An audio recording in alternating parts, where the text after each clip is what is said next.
สบายดีมื้อนี้สิมาเล่านิทานเรื่องนกขี้ค้าน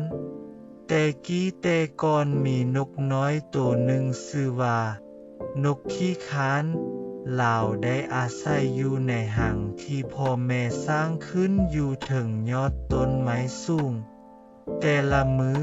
พ่อแม่นกต้องบินไปซอกหาอาหารให้นกที่ขี้ค้านกินถึงแม้นว่ามันมีอายุหลายเพียงพอที่จะบินเพื่อซอกหาอาหารด้วยตนเองได้แล้วเจนกขี้ค้านบ่เคยที่ขพยายามฝึกบินหรือซอกหาอาหารด้วยตนเองเลยเพราะมันคิดว่าการใช้ชีวิตแบบสะดวกสบายโดยที่บ่เฮ็ดเวียกหนักแม่นสิ่งที่ดีที่สุดมื้อหนึ่งพ่อแม่นกไปหาอาหารให้ลูกตามเคยแต่โศกหายทึกนายพรานยิงตายทั้งสองจึงบ่ได้กลับคืนไปหาหังเพื่อเอาอาหารไปให้ลูกนกที่ขี้ค้านรอท่าพ่อแม่กลับมาแต่โดนปานใดพ่อแม่ก็บ่มา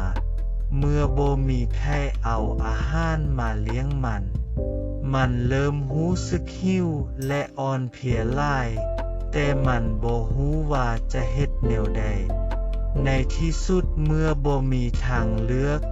มันได้ลองพยายามบินออกไปนอกหังและไปซอกหาอาหารเพื่อความอยู่รอดของตัวมันเองการบินของนกขี้ค้านบ่ว่องไวและประเสริญกับความท้าทายหลายอย่างแต่ด้วยความพยายามในที่สุดมันได้รู้วิธีบินและวิธีที่จะซอกหาอาหารและวิธีดูแลตนเองจากปัญหาดังกล่าวนกขี้ค้านได้เรียนรู้บทเรียนที่สำคัญการอาศัยอยู่ในหังอย่างเดียวบ่แม่นทางเลือกที่ดีเนื่องจากว่าชีวิตบ่สะดวกสบายเสมอไปหลังจากนกขี้ค้านได้เรียนรู้ที่จะซอกหาอาหารและดูแลตัวมันเองมันได้เริ่มมีความภูมิใจในความสามารถของตนเองและรับรู้ถึงความลำบากของพ่อแม่ที่ซอกหาอาหารมาให้ตนมันบ่เพียงแต่สามารถบินไปทุกบอนที่มันต้องการไป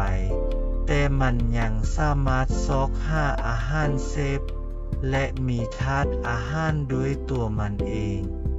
นกขี้ค้านยังได้พบกับนกชนิดอื่นและเรียนรู้ที่จะติดต่อสื่อสารและรู้จักเข้าเจ้าชีวิตในป่าบ่แม่นเรื่องง่ายเสมอไปแต่นกขี้ค้านได้เรียนรู้ที่จะปรับตัวมันได้พบกับสิ่งท้าทายใหม่และเรียนรู้ที่จะแก้ไขปัญหาด้วยตนเองบ่ว่าจะเป็นการหนีฝนซอกหาที่พักอาศัยให้ปลอดภัยจากผู้ร้าย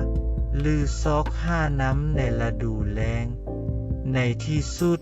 นกที่ขี้ค้านก็กลายเป็นนกที่ฉลาดและแข็งแรงมันบ่เพียงแต่สามารถดูแลตนเองได้ดีแต่ยังสามารถช่วยนกชนิดอื่นที่พบความยุ่งยากได้บทเรียนที่ลาวได้เรียนรู้ก็คือการพึ่งพาอาศัยคนอื่นบ่แม่นคำตอบในการใช้ชีวิตเพราะว่าความสำเร็จและความภูมิใจของตนเองแม่นมาจากความพยายามและการเฮ็ดเวียกหนัก